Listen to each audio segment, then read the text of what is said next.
ଡେଙ୍ଗା ମୁଣ୍ଡର ଠେଙ୍ଗା ଏହାର ମାନେ ହେଉଛି ସମସ୍ତଙ୍କ ଦୃଷ୍ଟିରେ ଥିବା ବ୍ୟକ୍ତି ଉପରେ ବିପଦର ମାତ୍ରା ଅଧିକ। ବାକ୍ୟ ଏ ଗ୍ରାମରେ ଯାହା ଘଟିବ ସେଥିପାଇଁ ତୁମକୁ ଦାୟୀ କରିବେ କାରଣ ଠେଙ୍ଗା ମୁଣ୍ଡରେ ବା ଡେଙ୍ଗା ମୁଣ୍ଡର ଠେଙ୍ଗା ପରା। ଢୋଲ ଭିତରେ ମୂଷା ଏହାର ମାନେ ହେଉଛି ଶତ୍ରୁ ଗୁପ୍ତରେ ଘରେ ଲୁଚି ରହିବା। ତୋ ପୁଅ ତ ସବୁ କଥା ବାହାରେ କହି ବୁଲୁଛି ସେ ତ ଢୋଲ ଭିତରେ ମୂଷା। ତେଲିଆ ମୁଣ୍ଡରେ ତେଲ ଏହାର ମାନେ ହେଉଛି ଥିଲାବାଲାକୁ ଅଧିକ ସାହାଯ୍ୟ। ଆଜିକାଲି ଦେଶରେ ତେଲିଆ ମୁଣ୍ଡରେ ତେଲ ଗରିବ ଦିନକୁ ଦିନ ଅଧିକ ଗରିବ ହେଉଛି। ଦେହ ଲଗା ଏହାର ମାନେ ହେଉଛି ଅତି ବିଶ୍ୱାସୀ। ସେ ମୋର ଦେହ ଲଗା ବନ୍ଧୁ। ନଈ ନ ଦେଖୁଣୁ ଲଙ୍ଗଳା ଏହାର ମାନେ ହେଉଛି ବିପଦ ନ ଆସୁଣୁ ଛାନିଆ। ନଈ ନ ଦେଖୁଣୁ ଲବଗଳା ହେବା ଉଚିତ ନୁହେଁ। ନଛୋଡ଼ ବନ୍ଧା ଏହାର ମାନେ ହେଉଛି ଏକ ଜିଦିଆ। ନଛୋଡ଼ ବନ୍ଧା ଗୁଣ ଯୋଗୁଁ ସାରା ପରିବାର ନଷ୍ଟ ହୋଇଯାଏ। ନାଟର ଗୋବର୍ଦ୍ଧନ ଏହାର ମାନେ ହେଉଛି ଅନର୍ଥର ମୂଳ। ତାଙ୍କୁ ଚିହ୍ନିବା କଷ୍ଟକର ସେ ସବୁ ନାଟର ଗୋବର୍ଦ୍ଧନ।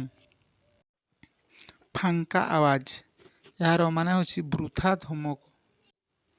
କାହାରି ଫାଙ୍କ ଆୱାଜକୁ ସାହସୀ ଡରେ ନାହିଁ। ଫଟା କପାଳ ଏହାର ଅର୍ଥ ହେଉଛି ମନ୍ଦ ଭାଗ୍ୟ ବା ଖରାପ ଭାଗ୍ୟ। ତାଙ୍କର ତ ଫଟା କପାଳ ଅନ୍ୟ ସହ ତୁଳନା କଲେ କ'ଣ ହେବ। ବଣ ବିଛୁଆତି ଏହାର ମାନେ ହେଉଛି ଅତି ଦୁଷ୍ଟ। ବଣ ବିଛୁଆତି ସହ ସାଙ୍ଗ ହେଲେ ଭଲ ପିଲା ବି ନଷ୍ଟ ହୋଇଯିବ। ବାଆକୁ ବତା ଏହାର ମାନେ ହେଉଛି କ୍ଷୀଣ ଆଶ୍ରୟ। ବାତ୍ୟା ସମୟରେ ଝାଟିମାଟି ଘରେ ଆଶ୍ରୟ ନେଇଥିବା ଘରଗୁଡ଼ିକ ବାଆକୁ ବତା ପରି। ବୋଝ ଉପରେ ନଳିତା ବିଡ଼ା ଏହାର ମାନେ ହେଉଛି ଦୁଃଖ ଉପରେ ଦୁଃଖ। ତାଙ୍କ ସ୍ୱାମୀ ଚାଲିଗଲେ ଘରଦୁଆର ବନ୍ୟାରେ ଭାସିଗଲା ତାଙ୍କର ଦୁଃଖ ବର୍ତ୍ତମାନ ବୋଝ ଉପରେ ନଳିତା ବିଡ଼ା ପରି। ବିରାଡ଼ି ବୈଷ୍ଣବ ଏହାର ଅର୍ଥ ହେଲା ଠକ। ସମାଜସେବୀ ନାମରେ ଅନେକ ଠକ ଧାର୍ମିକ ଆମ ସମାଜରେ ଅଛନ୍ତି। ବାପରାଣୁ ଢିଙ୍କି ଗିଳି ଏହାର ମାନେ ହେଉଛି ବାଧ୍ୟ କରିବା। ମୋ ଦ୍ୱାରା ଏହି କାମ ହେବ ନାହିଁ ମୋତେ ବାଧ୍ୟ କରୁଛ କାହିଁକି। ବାଘ ଘରେ ମିରିଗି ନାଟ ଏହାର ଅର୍ଥ ହେଉଛି ମୁରବୀଙ୍କ ଅନୁପସ୍ଥିତିରେ ବିଶୃଙ୍ଖଳା କରିବା।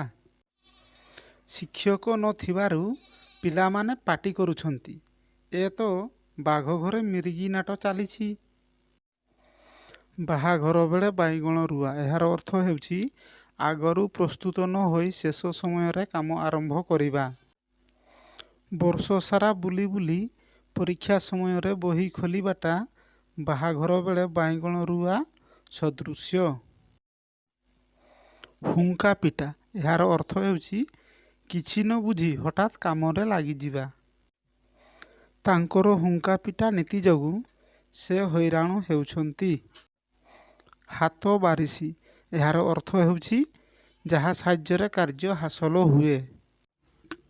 କିରାଣୀମାନେ ଅଫିସରଙ୍କର ହାତ ବାରିସି ଅଟନ୍ତି। ଲଗାନା ପଘା ଏହାର ଅର୍ଥ କ'ଣ। ଏହାର ଅର୍ଥ ଆମେ ବୁଝିଥାଉ କ'ଣ ନା ସମ୍ପୂର୍ଣ୍ଣ ଦାୟିତ୍ୱହୀନ।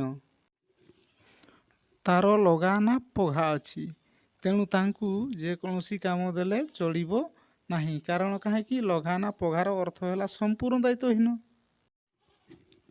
ରାଣ୍ଡି ପୁଅ ଅନନ୍ତା ଏହାର ଅର୍ଥ ହେଉଛି ଶାସନ ବାହାରେ ବା ଆମେ ଆହୁରି କହିପାରିବା କ'ଣ ନା ଅଣାୟତ ବା ଯିଏ ଆୟତରେ ନଥାଏ ତାହାକୁ ଆମେ ରାଣ୍ଡି ପୁଅ ଅନନ୍ତା ବୋଲି କହିଥାଉ। ବାକ୍ୟଟି ହେଲା ତାର ଘରଦୁଆର କିଛି ନାହିଁ ସେ ରାଣ୍ଡି ପୁଅ ଅନନ୍ତା ପରି ବୁଲୁଛି। Please like share and subscribe my education channel. Thanks for watching.